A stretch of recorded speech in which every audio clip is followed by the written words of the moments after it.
sommes quand même confiants sur un retour au flux de 2019 d'ici l'été. On a fait un travail énorme avec l'ONMT pour sécuriser un certain nombre de sièges. Donc on parle de 4,25 millions de sièges sécurisés pour cet été, ce qui est quand même énorme. 300 000 personnes qui ont été enregistrées avec les TO traditionnels et 2 millions de nuitées avec les TO en ligne. Donc on pense que la saison de l'été va être une bonne saison. Aujourd'hui, ce qui est important, c'est que nous avons un dialogue avec les professionnels qui est vraiment extrêmement poussé. Et le ministère travaille vraiment en bonne intelligence avec les professionnels, notamment avec la Confédération nationale de tourisme et les différentes fédérations.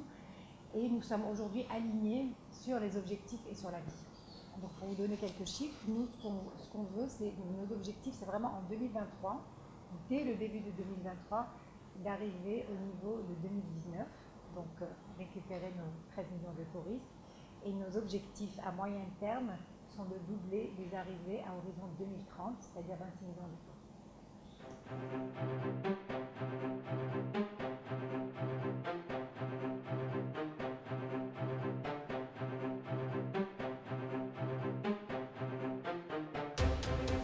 Alors aujourd'hui, on est en train de mener une réflexion sur vraiment les différents volets qui font le succès du tourisme. Il y a d'une part l'aérien. Alors même si l'aérien ne fait pas partie de mon ministère, il en est quand même une forte composante importante. Donc nous sommes en train de travailler avec les différentes compagnies aériennes pour augmenter le trafic tout simplement. Alors ce sont les compagnies nationales d'une part et les compagnies internationales également.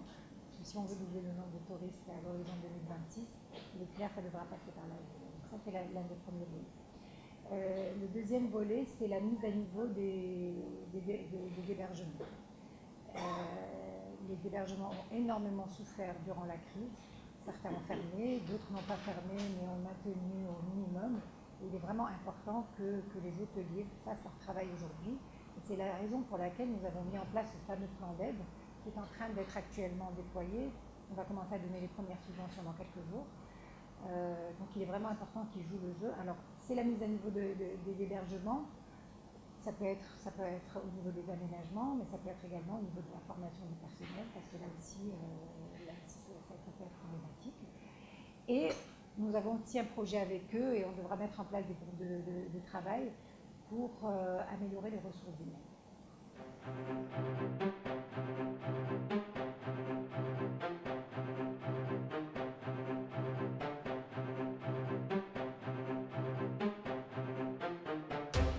Aujourd'hui, justement, l'infrastructure est là, il y a des défaillances. C'est la raison pour laquelle le plan d'urgence a été mis en place justement pour leur permettre de rénover. Ils ont commencé les travaux avant qu'on leur donne l'argent, je vous rassure. Hein. Donc ils ont commencé à travailler.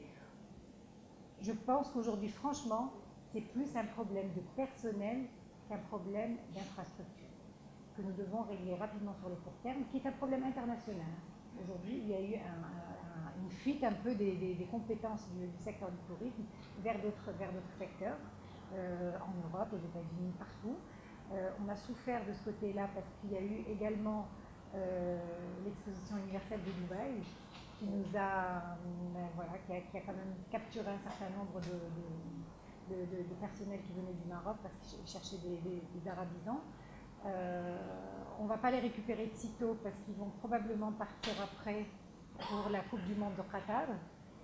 Donc voilà, on doit reconstruire ce pool de talents et nous sommes en train de travailler vraiment avec les écoles, avec les professionnels dans un partenariat public-privé pour reformer. Où aller les chercher les compétences? C'est un travail que nous devons faire, franchement.